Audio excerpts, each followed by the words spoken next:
Hey, let me ask y'all this: do y'all feel like Sexyy Red is the biggest female artist right now?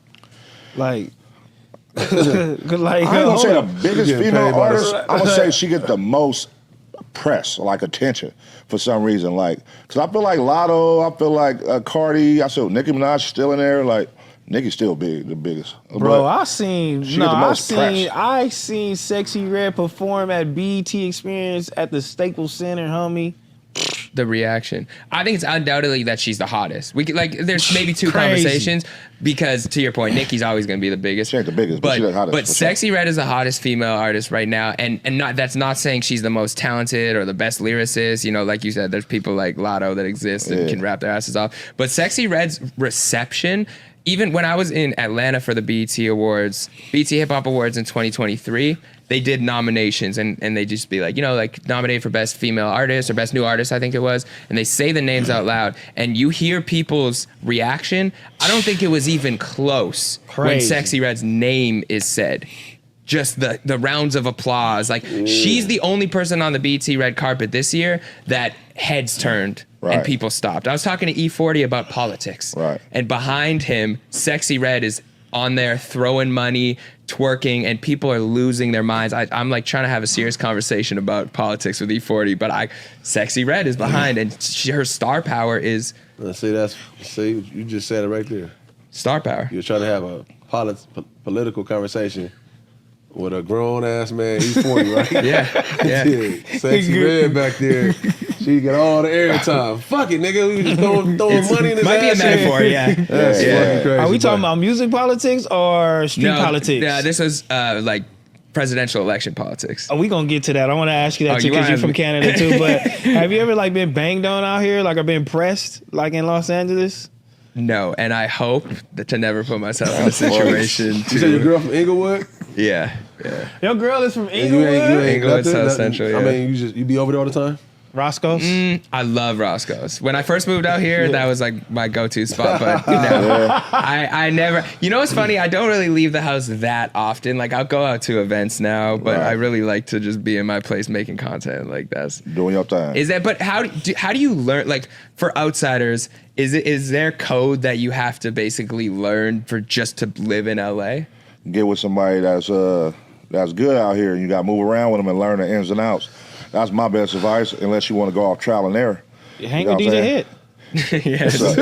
Shout out to DJ Hit. Get with somebody that's like-minded like you, that likes the things you're into, and hang with them. That's from here, you know what I mean? And hang with them and see where they go and move, and that's going to guide you because, you know, it's easy to get into some nigga shit. That's easy. You can find somebody random and get into some gang shit, clubbing, fighting, all that. That's easy, but finding somebody. Have you ever like really did that? Really indulged in like the LA culture and went like to South Central or Compton? You know what I mean? And just. I've been there, but I wouldn't say I've indulged in it like, to any degree. Bro, yeah. Like Bobby. You gotta come to the Ace Boys Worldwide. Ace Boys Worldwide. Get you inducted to like Bobby. Hey, go to Ace Boys Worldwide on a Friday. That'll get you.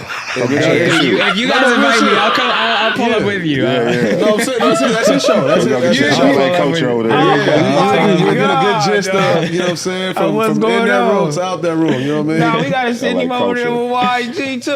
Like Bobby, you feel me? I feel like in LA. Say what's bracket right now. I feel like in LA, anything can happen and it can happen again. Like tonight. If it happens once, it can happen twice. No, I'm saying like literally, like it can happen every day. Motherfuckers really feel like that. Like, all right, boom. Like you said, you just pulling up and you snuck in the after party or some shit. You said right or backstage to exactly. Meet Cruz, like that's what LA is. It's like this hot ass club that's going on.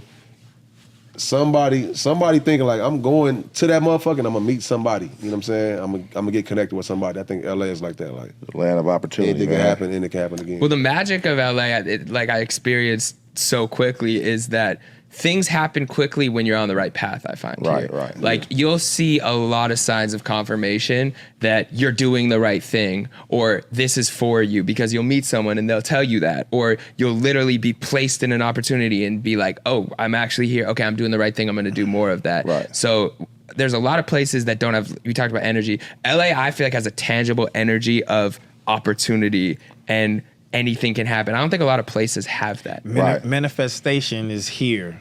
If you Yeah. if you manifesting it and you're in Los Angeles, it's happening. It could happen. Yeah, Yeah, it New will York. happen. Yeah. It's Yeah. happening because New York, for everybody sure. is here. You know what I mean? Like it's happening. Yeah, Whatever you you can- want to do, it's right here in your palm of your hand. You can Like, fall into whatever you want out Yeah. you here. can fall into whatever. You want to find some positive shit, it's out here. You want Yeah. to find some negative shit, it's out here.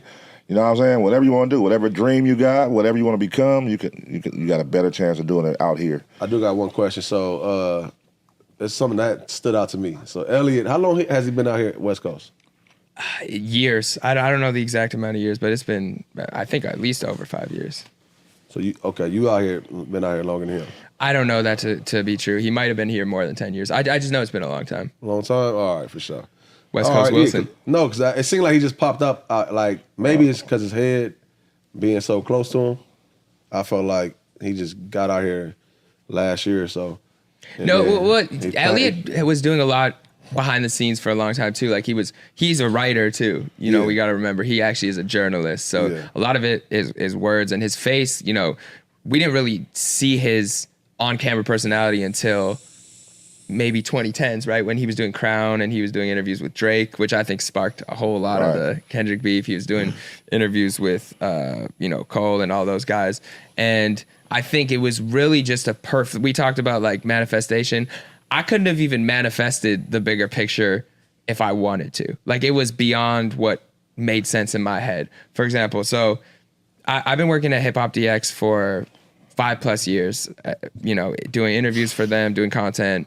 And I've been kind of waiting for the moment. I make my own moments. All the red carpet shit you see, like I just did that. It wasn't like, me and shout out to my coworker, Elise, we just kind of went to carpets and Jordan's here, he would film. We would just make those pieces, create them, they'd go viral.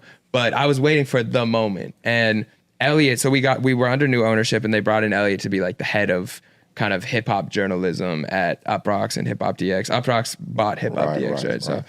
So when the Kendrick stuff happened and the Drake stuff happened, I started just making video, again, just on my own, just making like, lyric breakdowns from the music point of view that I could, dissect. And I've studied these guys for 10 years to the point I love it. I'm like, oh, I think he's talking about this in 2010, And so those were going viral. And then when Elliot came in, it was the day after Not Like Us dropped. And he was like, him and Jarrett from Uproxx, they were basically like, hey, let's do a show. Just recapping the beef. That was it. Just recapping the battle, give our perspective. Elliot's like, yo, me and Jeremy can do it. And then let's make a list of some people to call in. So I have a list on my phone, I still have it, of just potential guests. We had like Big Boy was on there, Problem was on there, just a bunch of people. The first name I had written down was DJ Head. I don't remember what he had tweeted at that point, but I think it was something to the point where like he was kind of involved firsthand in this public perception of the battle because of things he was tweeting, the push-ups record drop, it leaked and he said like, drop it. Why are you scared to drop it? Something like that. So Elliot's like, okay, let's bring in Head. That'll be like a fun conversation. It'll just be us three. It'll be a one-off. It wasn't supposed to be a show. So that's why when people think like if Drake or people on his team are looking at like, this is all conspired, this is like premeditated to be with someone on Kendrick. No, that was a one-off. We're going to do a show and talk about it. But we posted it and it was, 150K views first 2 days. And the chemistry was really there. It's 3 different perspectives. I'm from Canada, Head's from LA, and Elliot's from the East Coast. And we all have different degrees of industry in us, different.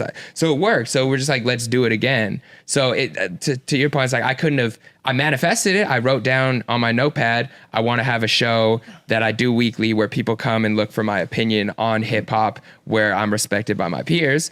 Maybe I wrote it to a T, but I could not have manifested DJ Head's involvement with Kendrick. It a little bit, and then God said, here's the bigger picture. And Elliot Wilson, that's fire. There we go. Yeah. Here's the bigger picture for you, young man. I got you.